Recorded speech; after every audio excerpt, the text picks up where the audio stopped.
and welcome to an inspiring and timely launch of the book India's Green Startups, about entrepreneurs that are driving growth, co-authored by former Union Minister Jayant Sinha and Managing Partner Green Frontier Capital Sandeep Bhamar.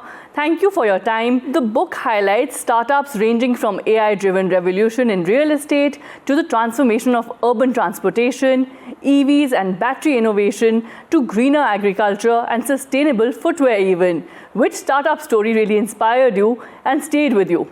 All of them. I think they are very, very wonderful companies. Each one of them is making a very notable contribution.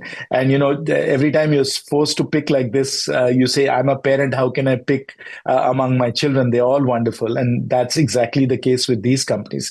They're all doing really remarkable things. I mean, let's take Chups that has this biodegradable slipper, which is, you throw it in a landfill and it actually degrades. On the other hand, if you throw a rubber chappal into a landfill, it will not degrade for hundreds of years.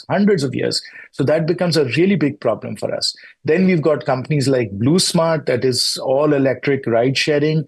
So you are making, our cities much cleaner by, going in a Blue Smart car.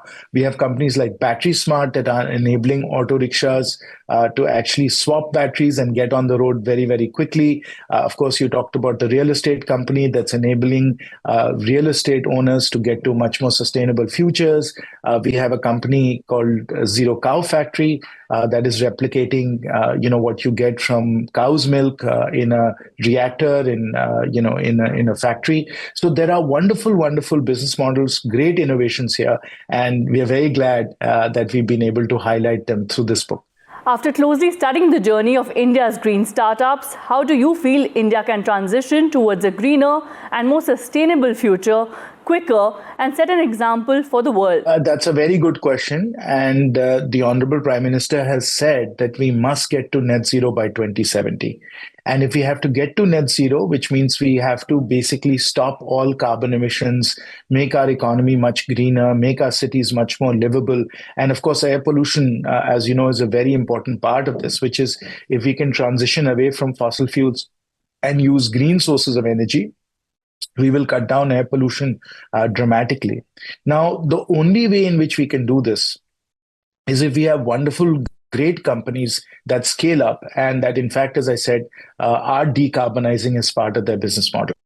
So if we can move to electric vehicles, if we can move to renewable energy, that is solar and wind power and nuclear as well, and if in our usage and our consumption of goods and services, we are frugal and we buy green products like the Chups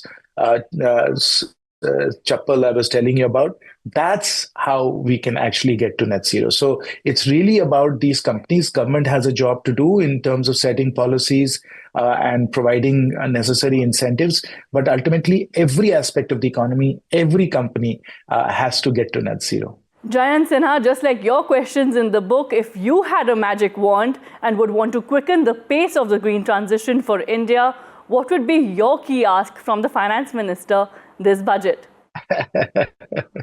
I think, whatever incentives we can get for solar power and for waste management, I think those are the two most important areas for us. If we can get, largely renewables to power our electricity grid, then, we are much, much better off because we are not using fossil fuels as much.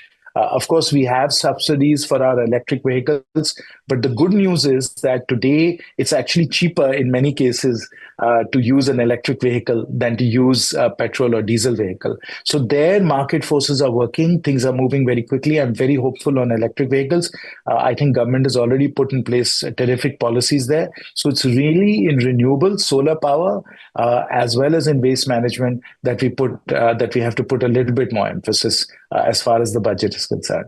Sandeep, to you then, just like the questions you all have asked the startups in your book, if you had a magic wand and would want to quicken the pace of the green transition for India, what would be your key ask or key suggestion to the Finance Minister this budget?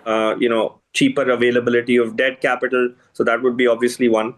Secondly, obviously, tax benefits for green technologies would be another big area, for some of these green companies. And third, I would say is, easier access for startups to international capital by making the entire conduit for foreign capital coming into the country much more easier, because there isn't enough capital available within the domestic markets for startups. So obviously there's a lot of capital available outside of India, but if it actually has to come to India, it has to be, the access to these Indian startups has to be made much easier. The regulatory framework around which that capital is brought into India must be eased. So those would be my three asks. Thank you both for this insightful interaction. Thank you for your time.